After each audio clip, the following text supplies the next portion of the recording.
Assalamualaikum warahmatullahi wabarakatuh. Izin memperkenalkan diri, saya Dwi Feptiana dengan NPM 2011-06-0224 dari Prodi Pendidikan Biologi kelas B semester 5. Di sini saya akan menjelaskan mengenai prinsip genetika populasi guna memenuhi syarat ujian akhir semester evolusi dengan dosen pengampu Ibu Aryani Dwi Kusumawardani MPD. Pengertian genetika populasi. Apa sih genetika populasi itu? Nah, genetika populasi adalah suatu ilmu yang mempelajari komposisi dan variasi genetik individu-individu dalam suatu populasi dan faktor-faktor yang dapat mengubah komposisi genetik tersebut. Nah, genetik populasi ini tidak dapat dipisahkan dengan teori evolusi yang dicetuskan oleh Charles Darwin 1809 sampai 1882 yang secara garis besar terdiri dari 3 prinsip, yaitu yang pertama, prinsip variasi, artinya bahwa individu dalam suatu populasi akan memiliki variasi morfologi, fisiologi, dan perilaku.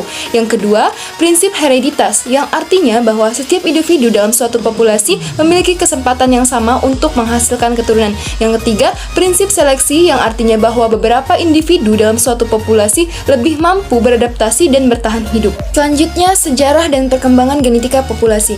Pada awal perkembangan, teman-teman, genetika populasi ini lebih menekankan pada teori dan perkembangan model-model matematika untuk menggambarkan struktur genetik suatu populasi.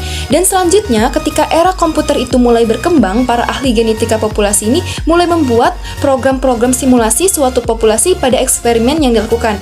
Nah, pada saat Mendel melakukan penelitian pada kacang kapri, dan kemudian hukum Mendel 1 dan 2 itu telah diciptakan, dan beliau masih belum menggunakan istilah gen.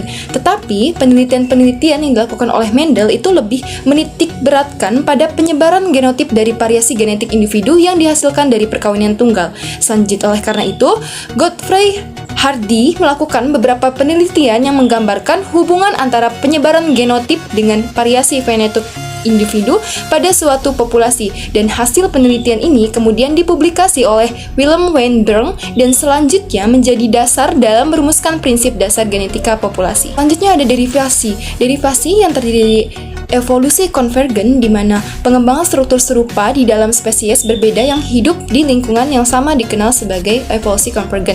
Misalnya sayap adalah adaptasi untuk terbang, dan sayap dapat ditemukan pada kelelawar dan serangga. Selanjutnya evolusi divergen, ini merupakan proses mengembangkan 2 atau lebih spesies dari nenek moyang yang sama. Jadi, evolusi divergen ini adalah proses evolusi makro menciptakan lebih banyak keanekaragaman spesies di biosfer. Nah, persamaan dan perbedaan dari konvergen dan divergen yaitu berkontribusi pada perkembangan organisme sekarang dari organisme masa lalu. Evolusi konvergen dan divergen menghasilkan variasi yang membantu spesies untuk melakukan niche mereka di lingkungan. Selanjutnya, pada perbedaannya, evolusi konvergen itu adaptasinya terhadap lingkungan, sedangkan pada evolusi divergen, prosesnya di mana spesies yang kawin campur menyimpang menjadi 2 atau lebih spesies turunan. Selanjutnya, derivasi mikroevolusi, di mana perubahan evolusioner yang terjadi pada atau di bawah tingkat spesies diklasifikasikan sebagai perubahan mikroevolusi.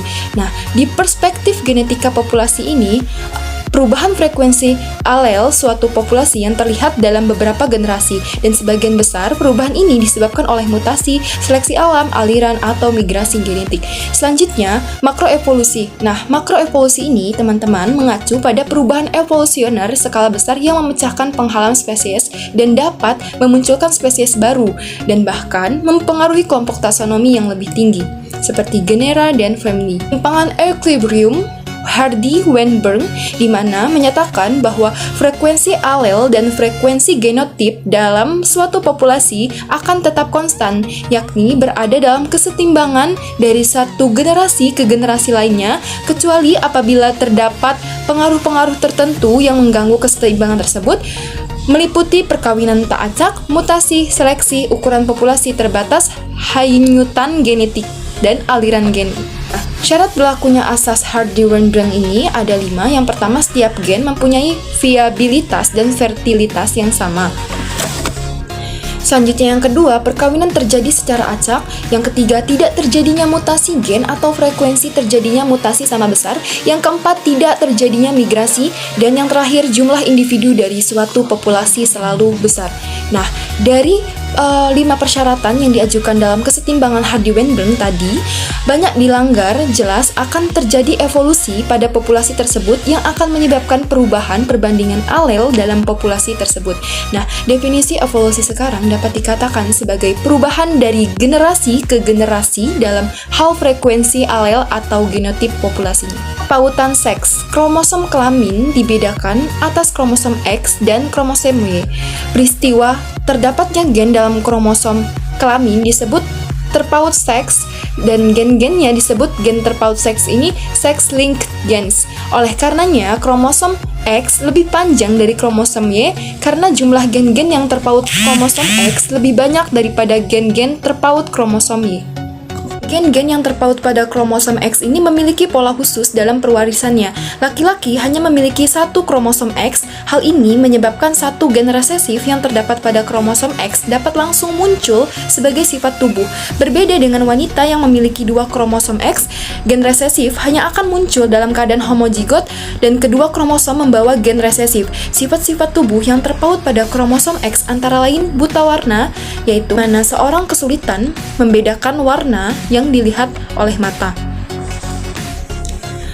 Laki-laki dapat menderita buta warna apabila ibunya merupakan penderita atau pembawa sifat buta warna. Sedangkan perempuan jika buta warna apabila ibunya merupakan penderita atau pembawa yang disertai ayahnya seorang penderita buta warna. Selanjutnya hemofilia. Nah, hemofilia ini adalah kelainan yang menyebabkan darah seorang sulit membeku karena tubuhnya tidak mampu membentuk faktor pembekuan darah. Laki-laki dapat menderita hemofilia ini apabila ibunya merupakan penderita atau pembawa sifat, sedangkan perempuan dapat menderita apabila ibu dan ayahnya pembawa sifat hemofilia. Baiklah, cukup sekian. Itulah tadi penyampaian materi dari saya. Mohon maaf apabila ada kesalahan dalam penyampaian, dan kepada Allah saya mohon ampun. Saya akhiri. Wassalamualaikum warahmatullahi wabarakatuh.